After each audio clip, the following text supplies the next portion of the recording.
The Social Services Department is a large department that consists of 32 individuals. We work in every unit in the hospital.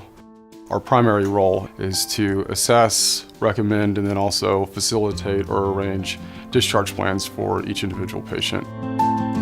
We encounter people in the hardest moments of their lives, and so as a social worker, it's our passion and our desire that we be able to meet with those families, to walk alongside them, to help them work through this whole medical world that a lot of our families, a lot of our patients don't have any idea how to navigate.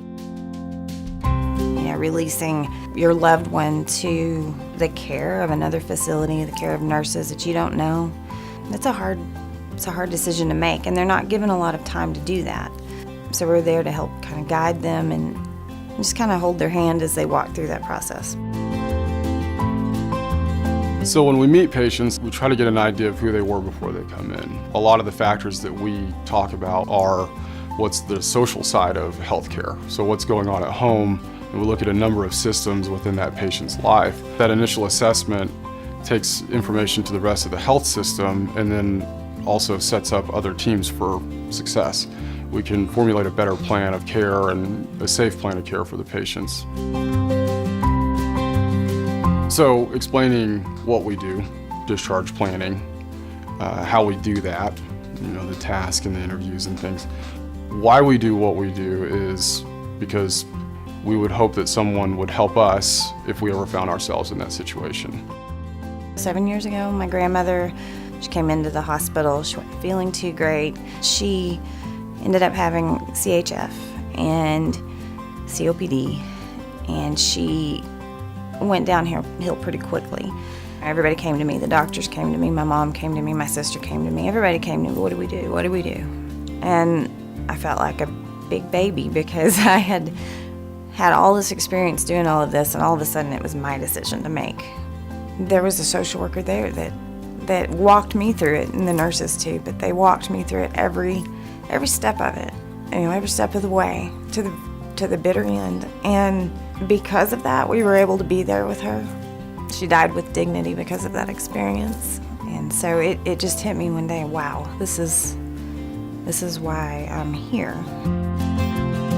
I actually became a social worker because I wanted to change the foster care system, and I always thought I would do it on like this, I would change some policy or something. And then one day I decided to be a foster parent, and I realized that I was going to change the foster care system one family at a time. One day a baby girl came, and she kind of just stuck, and she's been with me for 2 years, and she's the absolute best thing that's ever happened to me.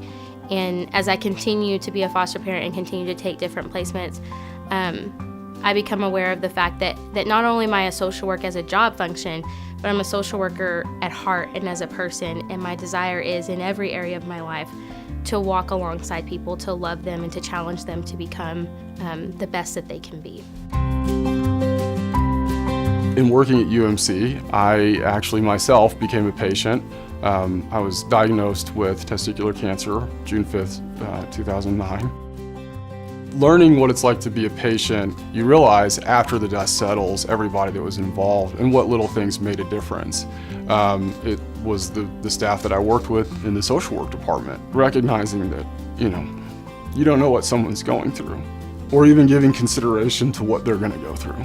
I think that's what social workers do. They jump in immediately in what is a very, chaotic or whirlwind situation and meet that patient right there and say, I'll help you get out of this. Social workers really do see people in some of the hardest, most challenging points in their life, but I want them to be able to point back to a circumstance where they said a social worker cared and a social worker fought for resources for me when no one else would. Every day someone has to make a hard decision for someone they love, and they don't know what to do. That's why we're there.